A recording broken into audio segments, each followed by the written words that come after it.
Ms. Friedman, you are recognized in the rear of the chamber. Thank you, Madam Speaker and members. I rise today on behalf of the California Legislative Women's Caucus in support of ACR 56. Of the millions that perished during the Holocaust, women were subjected to some of the most inhumane treatment. Mothers were separated from their children and their families, sometimes being forced to choose which one child they would bring with them in a mirage of their ability to be able to save that child, which did not happen. Pregnant women were forced into the gas chambers first, since they were deemed incapable of work. And just to remind people, when the Jews got off the gas chambers, a few of them were selected to work. The rest were sent directly to remove their clothing and march directly into the gas chambers. So this was a very fast, assembly-like, dehumanized process. Jewish and Gypsy women were raped and tortured by the Nazis. They were subjected to horrific experiments that left them scarred and sterile. Part of remembering the Holocaust is also remembering the individuals who perished, which is why you have the commemorative plates on your desk today with some of the victims. I want to call out a few more. These were women like Carolyn Flasner, who arrived at Auschwitz on August 2nd, 1943, in a transport of 1,000 Jews. She did not survive. They were young girls like Anna Fleshova, who was deported to Auschwitz at the age of 5, with her brother Jan, who was 7. They were both murdered in the gas chambers. Women also played key roles as heroes, saving victims and liberating prisoners, fighting in the resistance, and finally, holding all those who committed these terrible crimes accountable. They were heroic women like Heike Grossman, one of the organizers of the Bialystok Underground. Bialystok, by the way, is where my grandmother's family is from.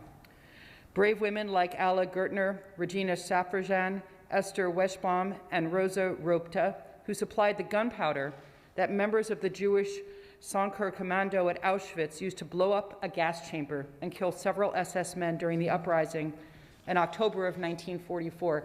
And there is a fiction, by the way, that Jews and other victims marched like sheep into the gas chambers, and this was not true. There were many uprisings throughout the Holocaust. There were many resistance fighters. These are people who were simply not just outgunned, but they had an entire nation that was complicit and actively participating with the Nazis against them. And that's something to always remember. They were the daughters of liberators and resistance fighters like my dear friend Krista Miller, who lost her parents and emerged from World War II without her family and without a home. Krista's father was part of the German resistance against Hitler in Paris and the failed plot to assassinate Hitler in 1944. He was executed along with her mother, and her family was forced into concentration camps and housed with other traitor children of rebellious SS officers. Today, we pay tribute to all the women in their role in one of the darkest chapters in our history.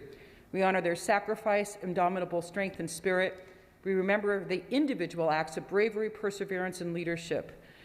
And, on this day, every year we say never again, but it is important to remember that we have had 7 worldwide recognized genocides since the Holocaust, and 37 incidents which many argue could rise to the level of genocide. So we need to always be active and deliberate. And as has been pointed out, genocides don't always start with people shooting. They don't start with people being pushed into the gas chambers.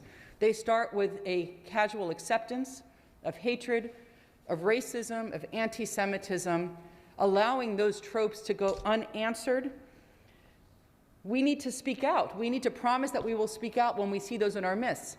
When we see Jewish candidates have flyers against them where their Jewish features, their noses are elongated, when dollar bills are plastered over their faces. We have seen that in my time here in the legislature.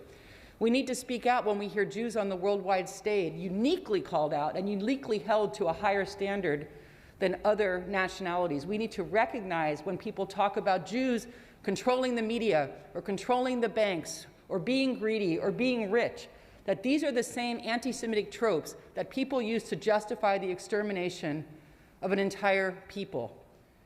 That is what it really means to never forget. With that, I urge a vote on, an aye vote on ACA 56. Thank you.